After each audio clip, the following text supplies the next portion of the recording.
puasa dalam syahadat, sholat, zakat, haji. Puasa adalah pilihan atau keharusan untuk tidak atas sesuatu yang sewajarnya iya, atau sebaliknya, keputusan untuk iya terhadap sesuatu yang halal untuk tidak. Ya, di situ umpamanya ya makan, ya minum, dan ya seterusnya, yang ditidakkan oleh orang yang berpuasa pada jangka waktu tertentu. Atau tidak, di situ adalah tidak lapar menjadi ya lapar, penyikapan ya menjadi tidak, atau tidak menjadi iya. Di situ dilakukan karena ada suatu kualitas nilai yang lebih tinggi yang hendak dicapai. Atau bisa juga ia dilakukan demi menghindarkan sesuatu yang mudorot sifatnya. Umpamanya, engkau memutuskan tidak makan sate, engkau puasa sate, padahal sate itu halal, tapi engkau menidakkannya supaya darah tinggimu tidak semakin parah. Atau kalau yang hendak dicapai adalah peningkatan kualitas hidup, engkau memutuskan untuk tidak makan apa-apa dari subuh hingga maghrib, karena engkau berlatih untuk menaklukkan keinginanmu, mengalahkan kehendak dan nafsu. Pada konteks ini, anak bersekolah bisa kita temukan fungsi puasanya. Anakmu berhak main-main, makan, minum sepanjang hari.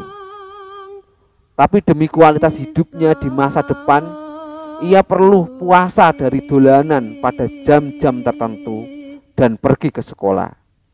Jadi ia puasa dolanan.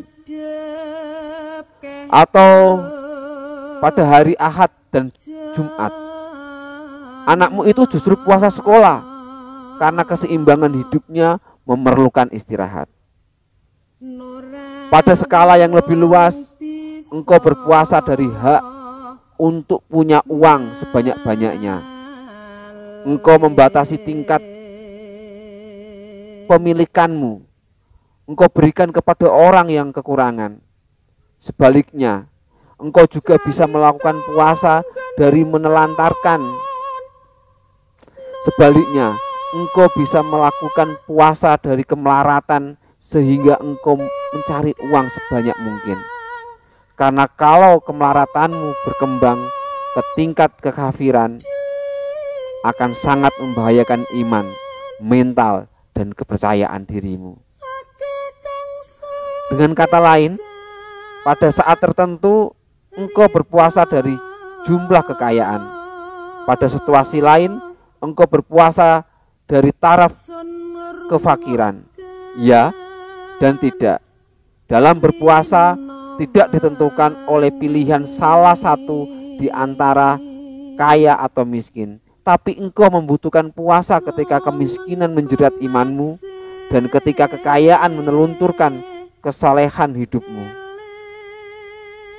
Makna puasa semacam itu bisa kita perluas dan kita terapkan dalam berbagai sektor keterlibatan hidup kita.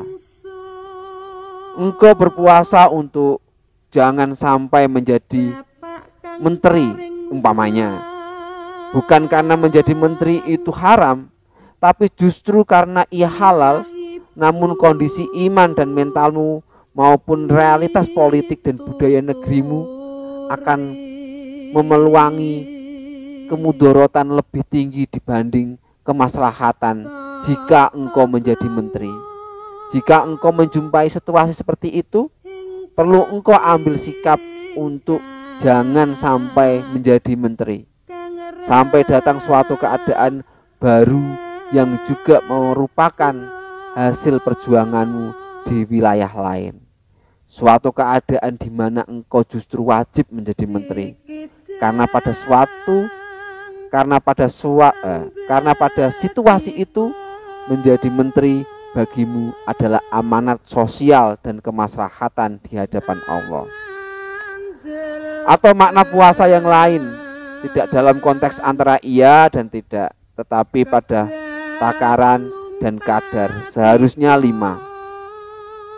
Engkau putuskan 3 atau 2 saja, atau sebaliknya, semestinya boleh 3 dalam situasi normal, tapi untuk kepentingan yang lebih berkualitas engkau harus putuskan untuk 5 atau syukur 6.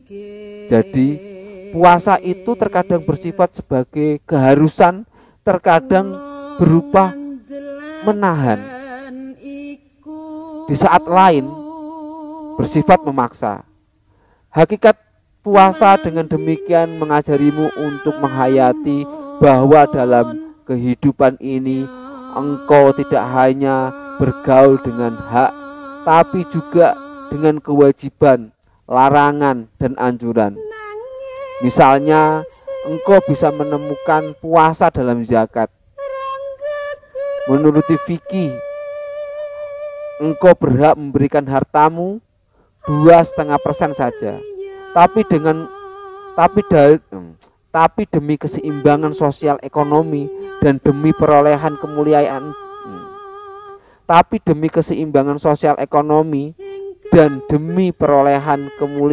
derajat kepribadianmu, engkau berpuasa dari hak 2,5% dan engkau tingkatkan menjadi 5%, 10, 20, atau syukur sebanyak lagi.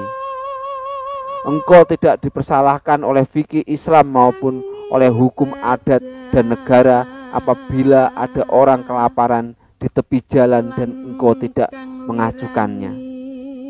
Tapi hakmu untuk acu tak acu itu engkau puasai dan engkau memilih untuk menolongnya, karena hal itu lebih baik bagi si lapar maupun bagi dirimu sendiri.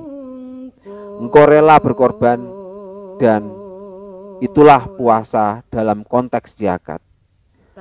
Sekarang kupersilakan engkau menggali sendiri fungsi dan makna puasa dalam syahadat, sholat, dan haji. Syukur engkau menarik garis lebih luas ke wilayah kehidupan sosial kita. Bisa kumulai barang selangkah. Misalnya, sholat adalah suatu pengorbanan pada sejenak waktu dari kenikmatan, kerja, atau aktivitas lainnya yang memungkinkan lebih enak dibandingkan sholat bagimu. Mestinya engkau bisa enak-enak ngobrol atau meningkatkan produktivitas kerja. Karena datang waktu, maka engkau harus berangkat sholat. Ini memerlukan energi puasa.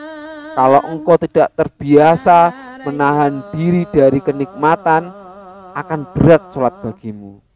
Syukur kalau akhirnya sholat bisa merupakan kenikmatan dan keenakan yang melebihi pekerjaan-pekerjaan lainnya. Haji adalah puasa dari berbagai faktor keduniaan.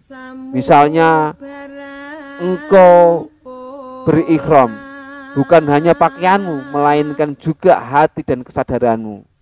Di Baitullah, engkau berpuasa dari jabatanmu, kekayaan duniamu, keangkuhan kelasmu, serta dari segala macam romantisme hidup, serta dari segala macam romantisme dalam keduniaanmu. Syahadat adalah puasa paling esensial dan mendasar. Engkau harus membuang segala macam yang enak untuk engkau tuhankan, misalnya uang, pangkat, atau popularitas.